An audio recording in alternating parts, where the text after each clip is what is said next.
সাফল্য। সংসারের প্রত্যেক মানুষ সফল হতে চান। একটু বোধবুদ্ধি আসার পরেই সে সাফল্যের পেছনে ছুটতে থাকেন, আজীবন এই সাফল্যের পিছনে ছুটতে থাকেন। কিন্তু এই যে সাফল্য, তা অর্জন কি করে করতে হয়? ব্যবহার দ্বারা, ছলনা দ্বারা, বল দ্বারা, অর্থের দ্বারা? দুর্ভাগ্যবশত সাফল্য এভাবে লাভ করা যায় না। সাফল্য তখন লাভ করবেন যখন আপনি অসফলতা থেকে শিক্ষা লাভ করবেন। অসাফল্য থেকে শিক্ষা লাভ করা অত্যন্ত গুরুত্বপূর্ণ। করা ভুলের থেকে শেখা অত্যন্ত গুরুত্বপূর্ণ। যদি আপনি অসাফল্যকে ভয় পান, তার থেকে দূরে পালান, তাহলে জীবনে কখনোই এগোতে পারবেন না। অসফলতা আসেই আপনাকে এটা বোঝানোর জন্য যে সাফল্য কিভাবে অর্জন করা যেতে পারে। তাহলে অসফলতাকে স্বাগত জানান, তার থেকে শিখুন। নিশ্চিত রূপে সাফল্য আপনার কাছে আসবেই আসবে। আর এই মন তা সুপ্রসন্ন হয়ে বলবে, রাধা রাধা। কখনো কোনো বৃক্ষকে দেখেছেন? এই ধরিত্রী থেকে ততটুকুই জল নেয় যতটুকু তার প্রয়োজন। কোনো প্রাণীকে দেখুন, এই প্রকৃতি থেকে ততটুকুই খাবার গ্রহণ করবে যতটুকু তার খিদে রয়েছে। খিদে মিটে গেলে আর খাবে না। এবার মনুষ্যকে দেখুন, সে নিজের জীবনে যা কিছু পেয়েছে, বস্তু, ধন, খাবার, শক্তি, প্রয়োজনের থেকে অনেক বেশি লাভ করার চেষ্টা করে থাকে। প্রয়োজনের থেকে বেশি যদি পেয়েও যায়, তাহলেও তার কম মনে হয়। এবার এরকম ঠিক কেন হয়? এর পিছনের কারণ কি? কারণ হলো লোভ। লোভের আগুন কিছু এমন হয়, যদি মানুষের মনে একবার প্রজ্বলিত হয়, তাহলে শুধু বাড়তেই থাকে। ততক্ষণ বাড়বে যতক্ষণ না আপনি নিজে তাকে বাধা দিচ্ছেন। তবে এই লোভের আগুন নিয়ন্ত্রণ করা সম্ভব। পরিমিতিবোধ, পরিমিতিবোধের চিন্তা। আপনাকে শুধু নিজেকে একটা সরল প্রশ্ন করতে হবে।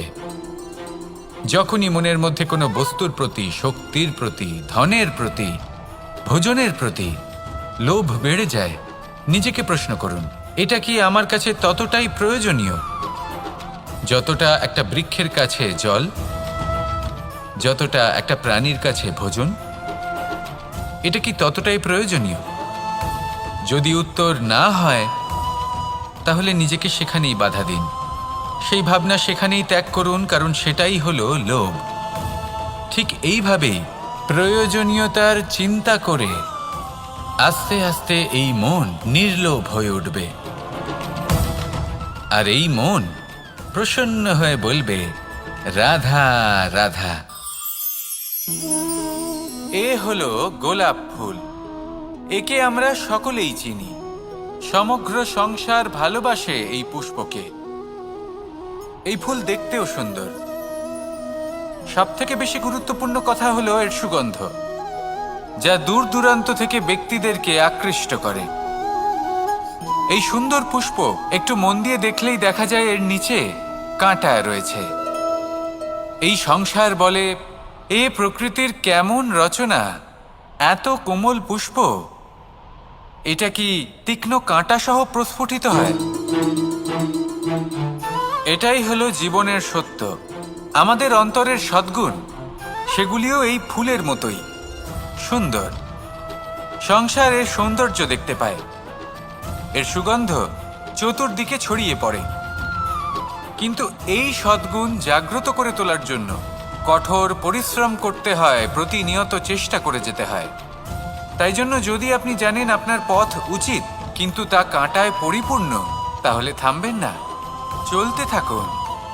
একবার যদি অন্তরের সদ্গুণ জাগ্রত হয়, তাহলে এই সংসার এর সৌন্দর্য দেখবে আর সুগন্ধে আকর্ষিত হয়ে আপনার কাছে আসবে। এই মন, এই জীবন প্রসন্ন হয়ে বলবে, রাধা রাধা। মানুষের এই জীবন, মানুষ জন্ম নেয়, একটা নির্দিষ্ট সময়ের পরে এই সংসার ত্যাগ করে চলেও যায়। এবার শুধু এটাই আবশ্যক নয় যে এই জীবনকালকে আপনি যাপন করবেন, শুধু এটাই গুরুত্বপূর্ণ নয়।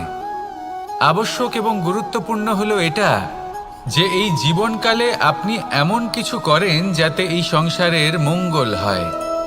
যাতে এই সংসার আপনাকে মনে রাখে, আপনার থেকে প্রেরিত হয়, আপনার মতো হতে চায়, প্রত্যেক বছর আপনার জন্মতিথির অপেক্ষা করে, এমনভাবে আপনার জন্মদিন পালন করে যাতে সেটা মহোৎসবের আকার ধারণ করে।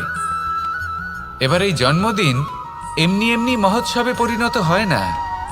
তখন হয় না যখন কোনো ব্যক্তি রাজার রূপে বা কোনো গোয়ালার রূপে জন্মগ্রহণ করে। তখন পরিণত হয় যখন একজন মানুষ জন্মগ্রহণের পরে এই সংসারকে কোনো শিক্ষা দিয়ে যান।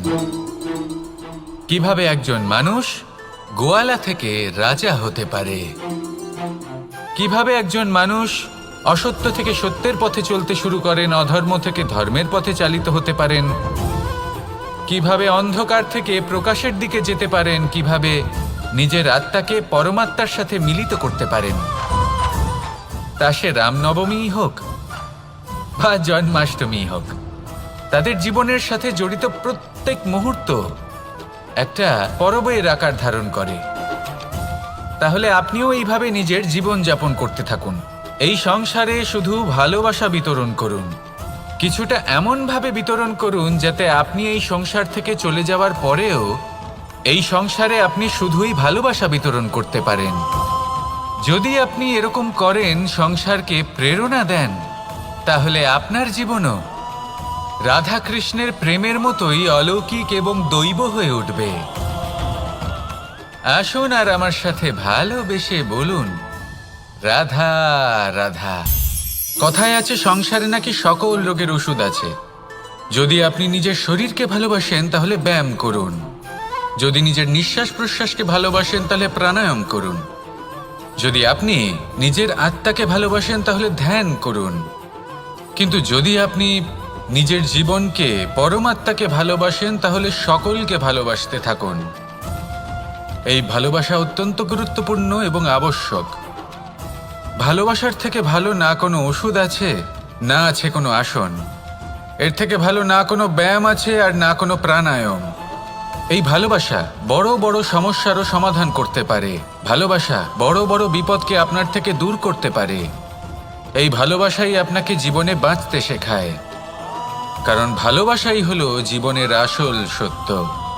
তাহলে আসুন আর আমার সাথে ভালোবেসে বলুন, রাধা রাধা।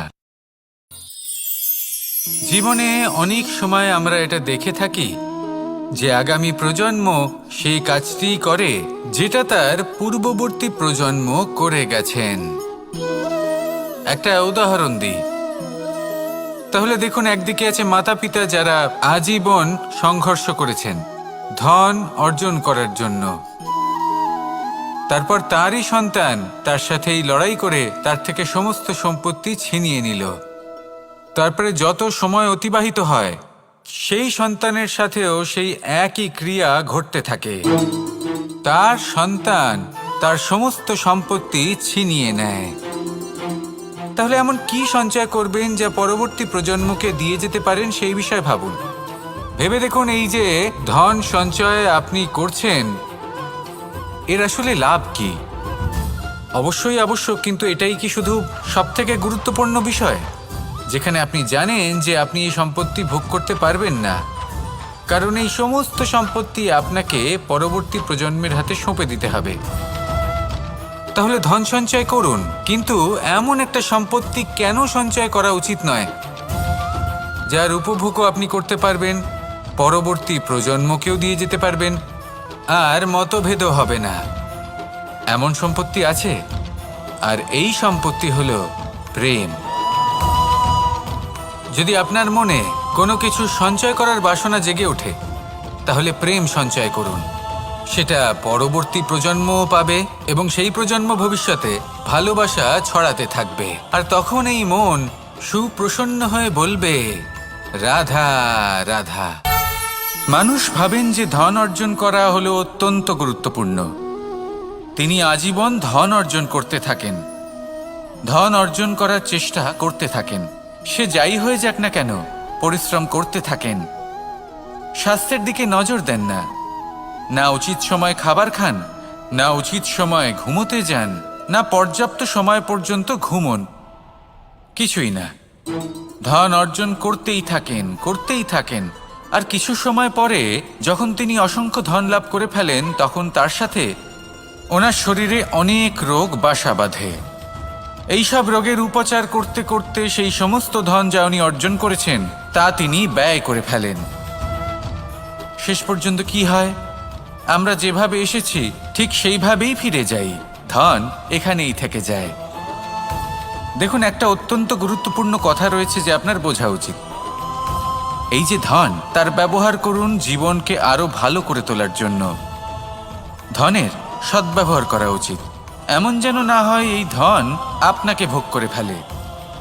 এই জীবনকে নিশ্চিত রূপে আরো শ্রেষ্ঠ করে তুলুন, কিন্তু এই ধন অর্জন করার এই প্রক্রিয়াতে নিজের সারা জীবনকে নষ্ট করে ফেলবেন না। এই জীবন উপভোগ করতে শিখুন আর আমার সাথে ভালোবেসে বলুন, রাধা রাধা।